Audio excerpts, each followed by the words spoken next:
AMC Pacer. The AMC Pacer is a car that sought to innovate, but ultimately became the object of ridicule due to its unusual design.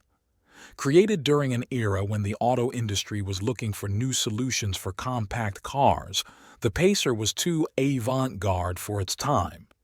Its rounded shapes and large windows, nicknamed the "Bubble," caused mixed feelings among the public.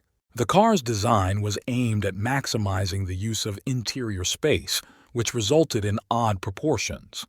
The wide body, low hood line, and almost vertical side windows created an image that stood out from the competition, but unfortunately not for the better. Particularly puzzling were the massive doors, which looked disproportionate compared to the rest of the body. The AMC Pacer's interior was functional, but it lacked aesthetics. Simple materials and a minimalist dashboard further emphasized the overall feeling of strangeness.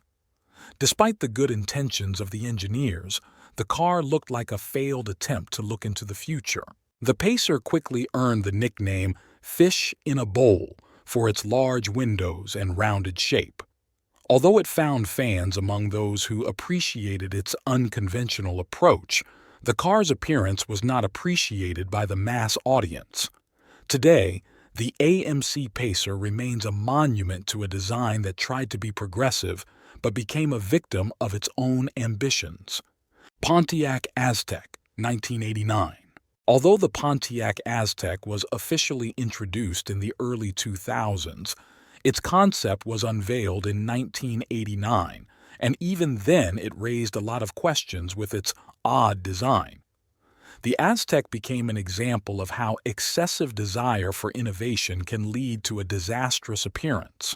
The Aztek concept combined elements of an SUV and a minivan that looked out of place. The front end was overloaded with massive headlights and a grille, while the rear end looked like it belonged on a completely different car.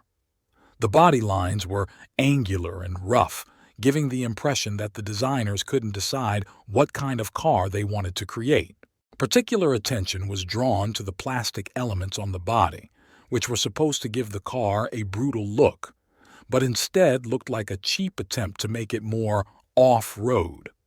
The design of the windows and the proportions of the body were puzzling, making the car visually overloaded. The interior of the Aztek concept was no less controversial. Despite attempts to make it futuristic, the materials and layout looked unconvincing.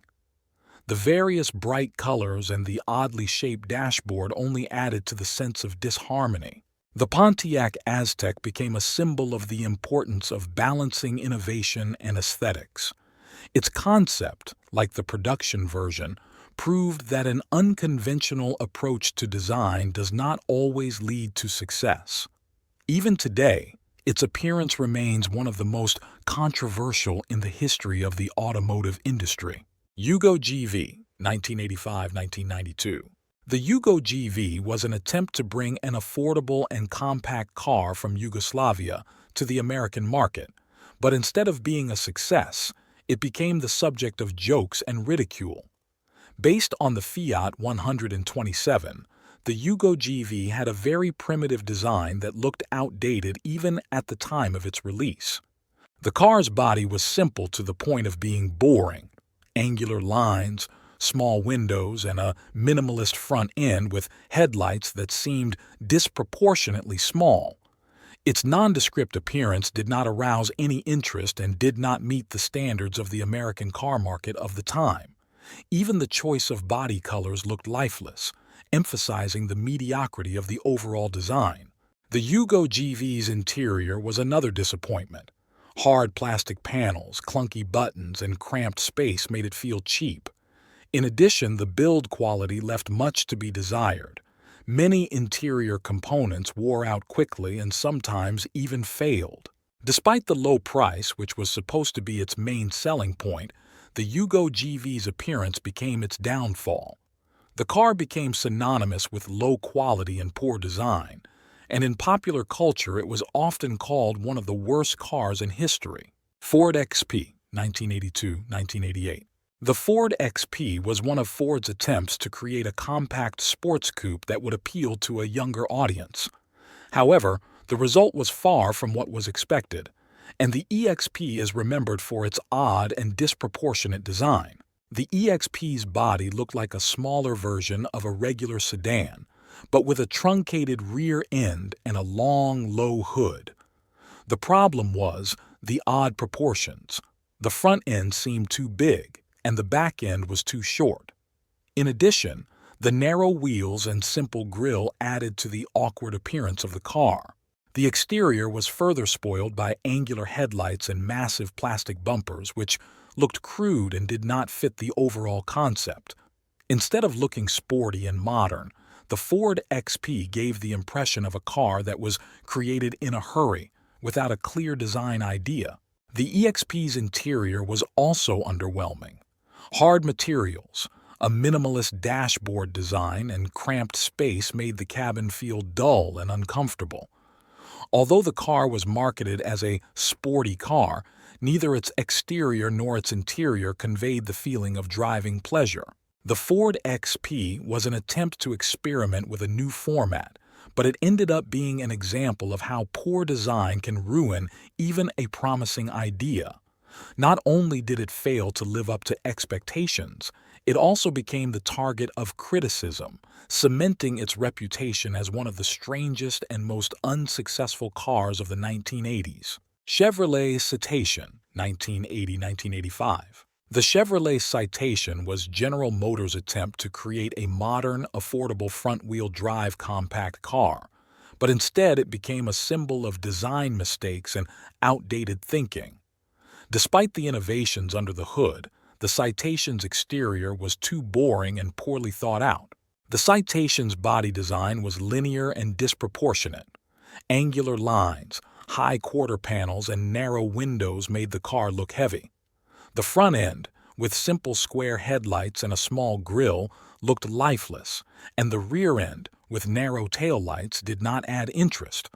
Even in sporty X11 versions, the car looked outdated compared to its competitors.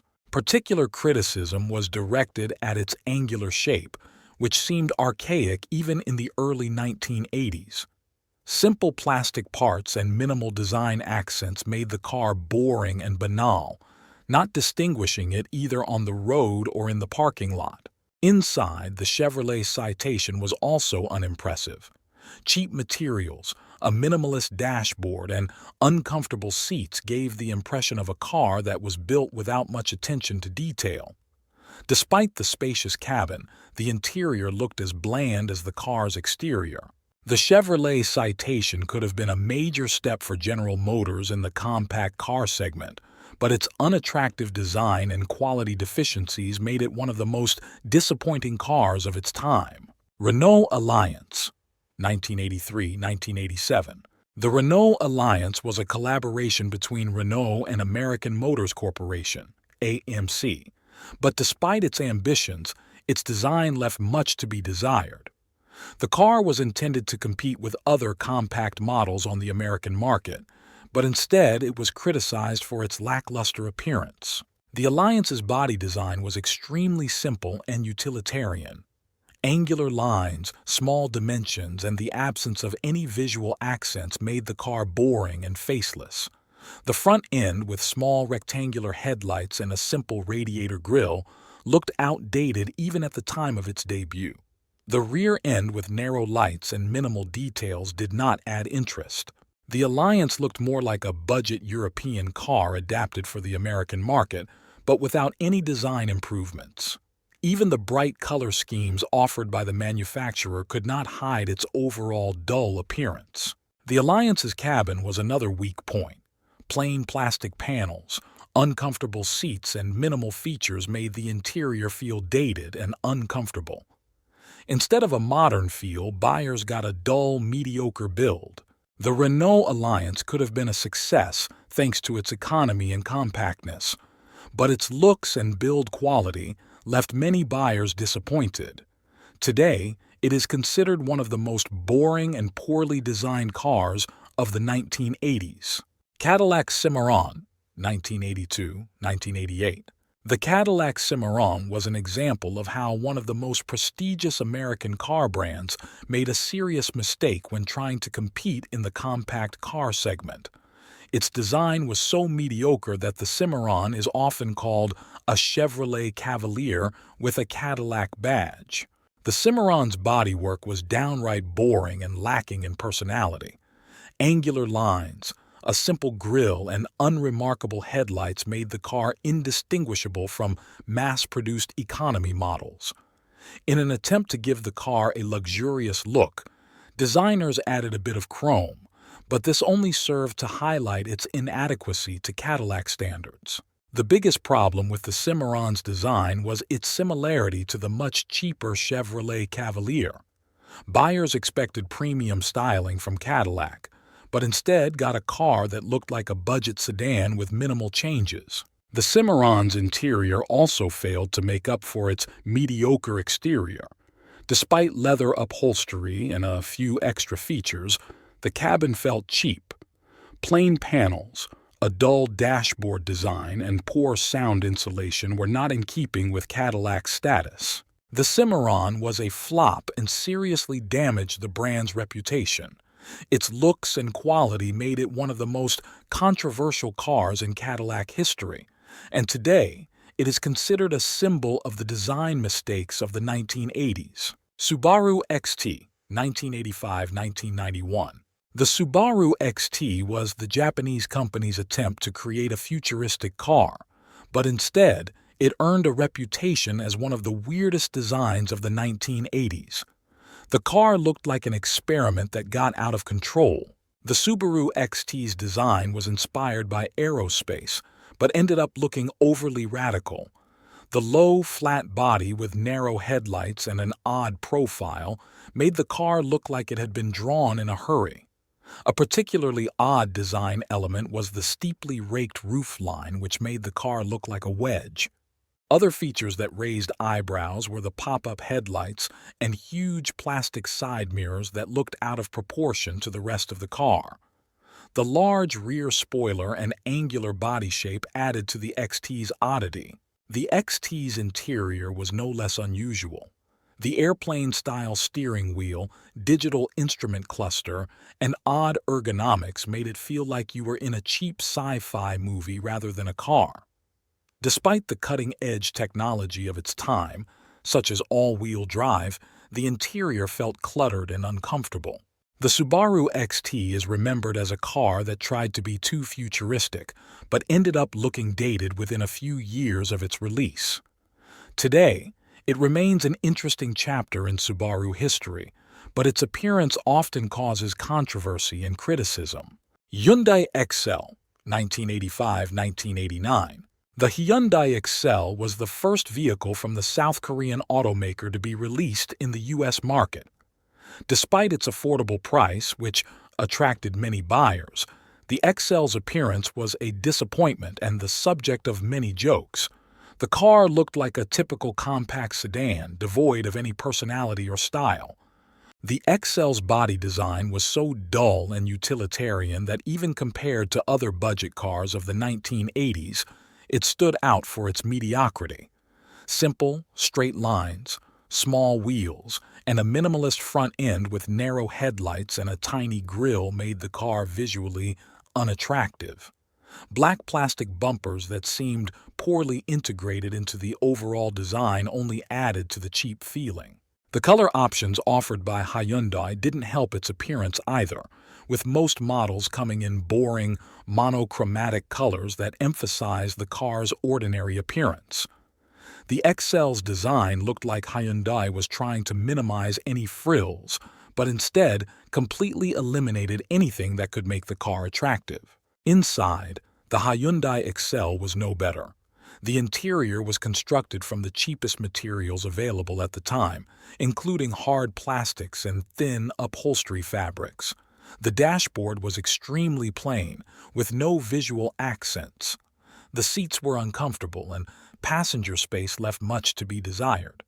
The Excel was intended to be an affordable car, and it certainly lived up to that goal, but its looks and quality made it the target of criticism.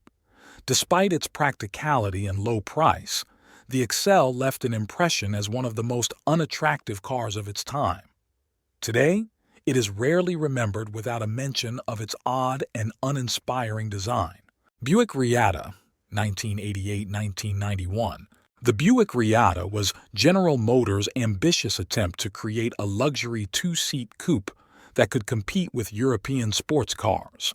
However, the car's design was so odd and unbalanced that the Reatta became more of an object of ridicule than admiration. The Reatta's design was both boring and awkward.